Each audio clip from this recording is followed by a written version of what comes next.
The say-do ratio is basically corporate speak for how much of what you say you are going to do you actually do. I'm going to teach you exactly how to master your say-do ratio in a couple of very simple steps. It sounds simple, but some of y'all can't get it together, right? It's one of the first things that are considered when you're being put up for promotion, interviewing for a job, or even when you're networking. And if your goal is to thrive in your 9 to 5 and beyond, you're in the right place. You should probably subscribe to this channel. Nobody, and I mean nobody, is above the say-do ratio, and nobody is above tracking.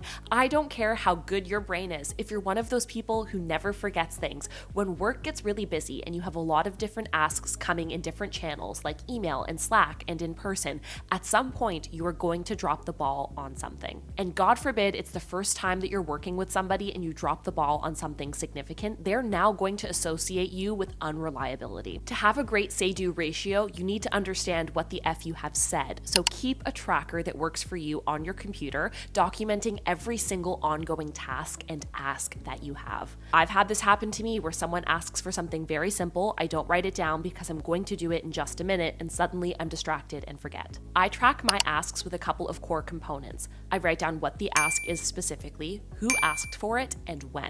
You can't have a say-do ratio if you don't write down what you said you'd do. So get into the habit of every single time that somebody asks you for something, ask when they need it by, even if it seems really obvious. A, you're going to put that into your tracker so that you know, but B, if it is not doable or you're like, dude, I can't get to that task today, I'm not going to be able to do that until Friday, you can communicate. The only way people are going to trust that you follow through and that you have a high say-do ratio is not only that you do the task, but you do the task when you said you would.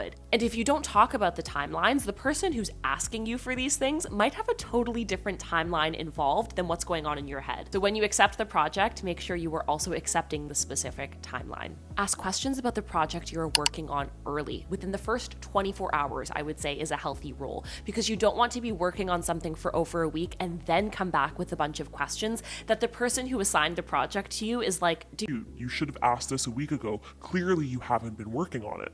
I actually worked with a director who I really, really respect. She honestly is my career goals, if I'm being honest. Like, I want to be her.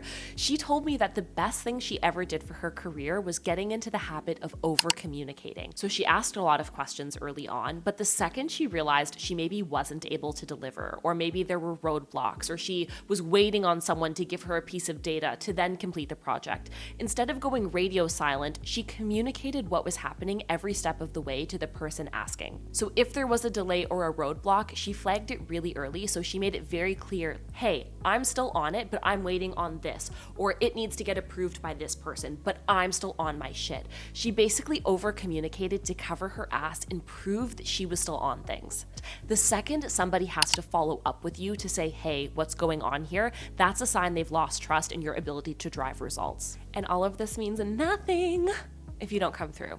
You need to deliver on what you say you're going to deliver on. Understanding how to prioritize your day, how to manage your schedule, all of those things are on you. You are in total control of your day and of your work week. You need to use all of those hours in the week appropriately. However that may look for you is no problem, but ultimately you need to deliver and you need to set yourself up for success with your scheduling. So use your calendar to block off specific time to work on all of these tasks and projects. Build a work back plan. What do you need to accomplish this month? What do you need to do each week to get to that goal? And by extension, what do you need to do today in order to be able to build on that tomorrow? Much like in dating, my friends, the second you break trust, it is really difficult to rebuild it. So I'd rather you come in strong than have to do some recovery. You know what I mean? Let me know if you have any questions about this or any other things you want me to go through. Again, the goal of this channel is to make sure you get all of the tips and tricks to dominate your corporate career without going through the pain that I have. Because I don't think anyone should have to go through that, okay? So if you like that, you want to hang out with me a little bit more, make sure you're subscribing, hit that like button. Thank you so much for hanging out with me, and I'll talk to you in the next vid.